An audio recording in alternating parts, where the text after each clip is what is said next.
G'day viewers, a beautiful thing happened in Australian politics this week. And that beautiful thing, for me, was Tony Abbott. Now, if you're a longer term viewer, you will know the period of recent Australian history when Tony Abbott was leader of the government was a fucking gold mine for me. New material every week. And then last week, he got knocked off by Malcolm Turnbull, which was possibly the beginning of a dark age for me. No more Tony Abbott, no more clusterfucks every week. Would the relative sanity of Malcolm Turnbull take away from me the material I needed to be both angry and sarcastic? Not so much, because Tones is not one to let reality get in his way. There was this beautiful moment this week where Tony Abbott essentially announced, hey, you know what? Turnbull and the government said there's no place for me in their official upcoming election campaign, so I'm going to do my own election tour. It's not like when people say, we don't want you involved, Tones is going to listen, because Tones knows better. Even though every public survey when he was in government said, wow, we've made a terrible fucking mistake, that guy is awful, literally anyone but him would be a better Prime Minister.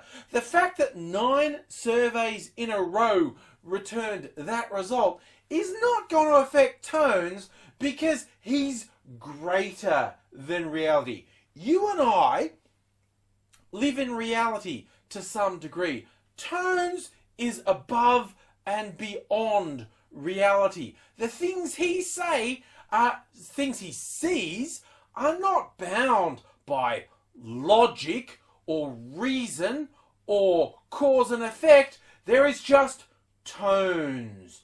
Tones is all. Tones is the beginning, middle, and end. He's the alpha, he's the omega. He is everything. So when somebody who actually happens to be running the fucking show says to Tones, there's no place for you in our show, Tones doesn't listen. He gets out there, he says, I'm going to be part of this. And for me, this is pure fucking gold. Turnbull, while being comparatively more sensible than Tones, is flailing like a child in quicksand and he literally is announcing policies one day and later in the same day he is going, apparently literally everyone thinks that policy is fucked, so I won't be pursuing that. So he is just useless, and Tones and his supporters are smelling blood in the water, so they're going, oh, despite the fact we have had repeated assurances that an overwhelming majority of the Australian public hates us, we're getting out there. And it's not just Tones. I really loved one of his particular hardline right-wing supporters, Erica Betts, having a big sook in the last week or so in the media, because he got sidelined when Tones got sidelined, and he's like, that's harsh. And he went and had this big fucking hissy fit in an interview. And it's like, it's not so much that Turnbull has told me I'm surplus to requirements. It's it, I haven't taken that personally. It's not that I've been hurt.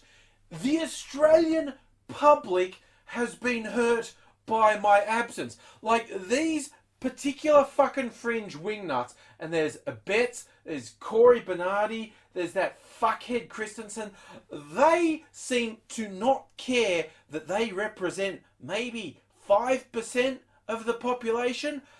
They're pretty convinced that means they should be front and centre.